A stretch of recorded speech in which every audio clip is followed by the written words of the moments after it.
Gather around, get comfortable, because Gampy here is going to tell you about the old booktube days of yore. Bibliophiles of the internet, today I'm here to share the booktube oldie tag. Shout out to Sam from Thoughts on Tomes for not only creating this tag, but also tagging me in the original video. You can find a link to that video as well as all of the questions to this tag down below. If it's not already obvious, this is a spin on the booktube newbie tag, which is a great way to find new creators in the booktube space, and also just a really nice and easy way for new booktubers to introduce themselves. I've been around, so I don't really need to introduce myself. Unless you're new, then hello, welcome. But this tag is more about reflecting on what longevity looks like in the booktube space, how your channel and reading has evolved over time, things like that. So let's just get started. Question number 1. When did you start your channel? Easy. I started my channel in 2013. I just celebrated my 10th booktube anniversary last year, and I am now well over halfway through my 11th year on this platform somehow, some way, because time is fake. I feel like I technically opened this account around August 2013, if not earlier, just so I could subscribe to other booktubers, comment on their videos, like their videos, all that stuff,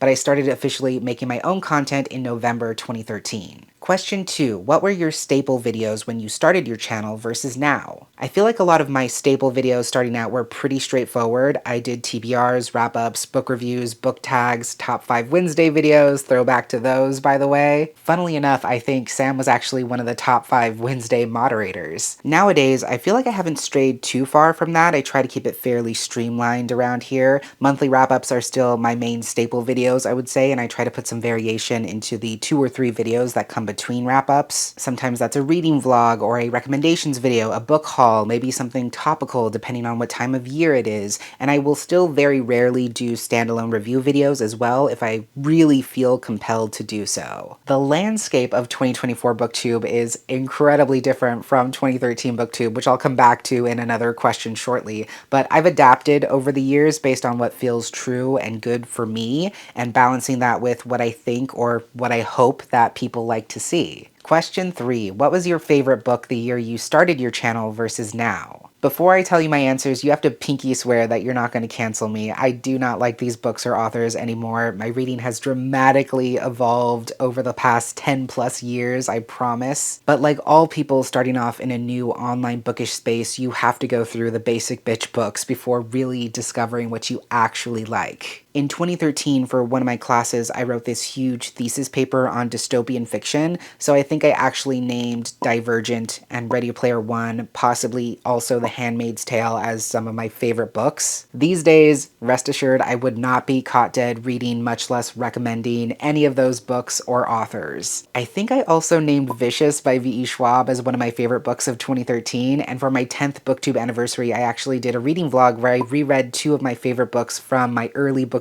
years to see if I still enjoyed them after a decade had passed. So if you want to see how I really feel about Vicious, you can check that out, but spoiler alert, my feelings have changed. Nowadays, my favorite books are like Cemetery Boys, which I know has become like a running joke, but I mean that very genuinely. Also, The Fifth Season by N.K. Jemisin, The House of Impossible Beauties by Joseph Quesada, The Gods of Tango by Quero de Robertes, The World and All That It Holds by Alexander Hemon, recently The Spear Cuts Through Water by Simon Jimenez. There are many, many more, but I feel like you can see the difference. Question 4. How has your reading and the reading trends of the community changed since you started your channel? If you couldn't tell from my last answer, I read much more diversely now, and that is my default. That is my natural instinct. I know what having meaningful representation in books has done in my life and how it's changed my life and given me life in so many ways. And one of my central purposes as a content creator is to help other people find those same kinds of resonant stories. So I've really built up that muscle of looking beyond the bestsellers, beyond what's super popular or most talked about in the community, to find stories from the margins that deserve recognition and support. And that's also expanded the amount of genres and the kinds of books that I read from, which ultimately makes me a better reader in so many ways. As for reading trends, like I said before, the 2024 booktube landscape is a whole different beast compared to when I first started.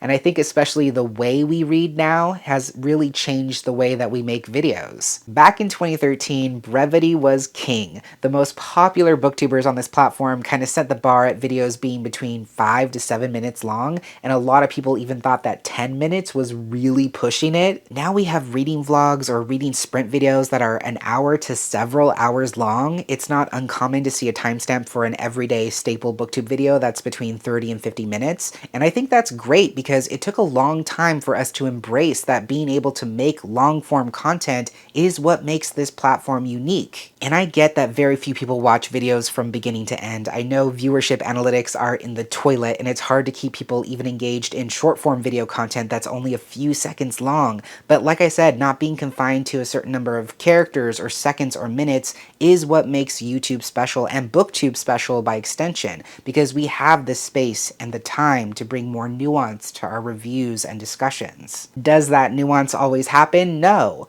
But we have the freedom and the space. Going back to trends, romance and romantasy-focused content and channels are at an all-time high in demand right now, which is great for them. Reading vlogs are definitely king on BookTube now. I remember when reading vlogs, especially because they were longer, were considered to be a hard sell for a lot of folks. To that end, I've also noticed that there's a lot of crossover now between lifestyle content, cozy content, and book-related content. I feel like the onset of the COVID pandemic 4 years ago also contributed to longer videos becoming more popular, and especially for the rise of reading sprints and read with me live streams, which were never a thing until reading together on the internet was one of the only ways we could share space. Experiment videos are a really big reading trend right now, I think mostly because they draw high engagement and pique people's curiosity. Personally, experiment videos are not for me as a creator, simply because the idea of expending energy to read something that I might not actually want to read or that isn't on my immediate TBR for the sake of an experiment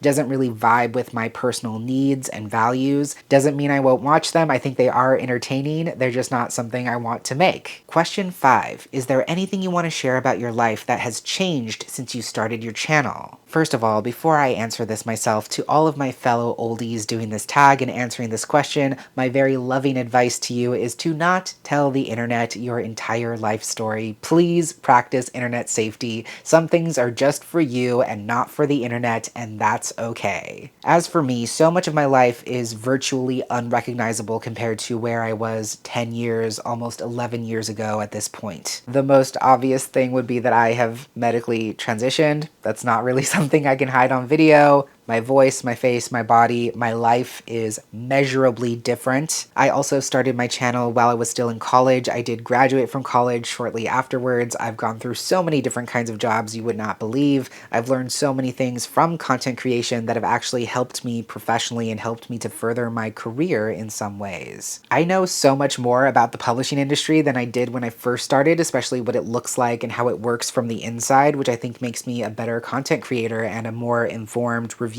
and reader. I've made wonderful lifelong friends because of BookTube. I've done so many buddy reads and online reading hangouts, and even gotten to witness really incredible life moments and special moments for people I've met from being on BookTube. It's been a wild ride, and I'm gonna stay on it for as long as I can. Question 6. Why do you keep making videos? The most honest, straightforward answer I can give is because I'm able to, it's fun, and I enjoy it. Those are my 3 baseline standards. If any one of those things were not true, I would not be doing this. It is a lot of work. I cannot emphasize that enough. So if it was not fulfilling or worthwhile, I simply would not do it. Another pretty simple reason is because I'm constantly reading, and as long as I'm reading things and I have thoughts about books and I want to share those thoughts about books, then I will always have the bare minimum things I need to be creating content. As long as there are books I want to talk about, I have everything I need to make a video. For me, it's as simple as that. It really doesn't have to be any more complex. The longer answer, and this is something I've said multiple different times, multiple different ways,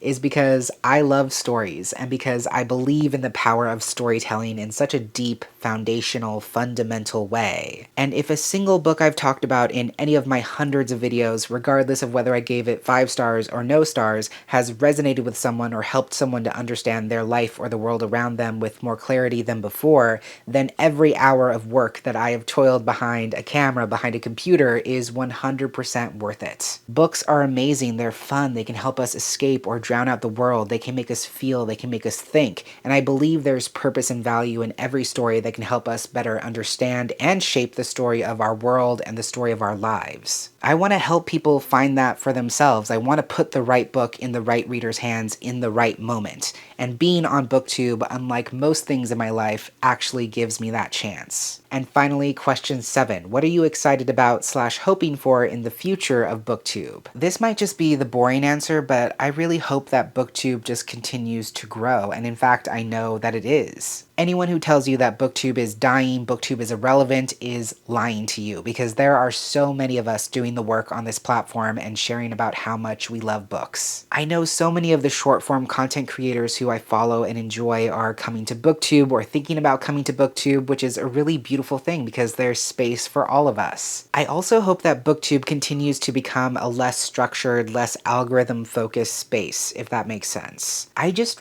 really want to see people make the videos they genuinely want to make, especially because any BookTube video you see represents hours and hours of someone's life. And when I say a less algorithm-focused space, I want to be very clear and say that I will never judge anyone trying to play to the algorithm, especially if this is a primary income source, especially if growing your channel is something that is implicitly one of your goals as a content creator, which is totally fine. As long as you're not harming anyone, especially yourself, do whatever you have to do. That has always been my stance. But those cases aside, as a whole, I just hope that more booktubers find freedom in the videos they create, in the conversations they're trying to have.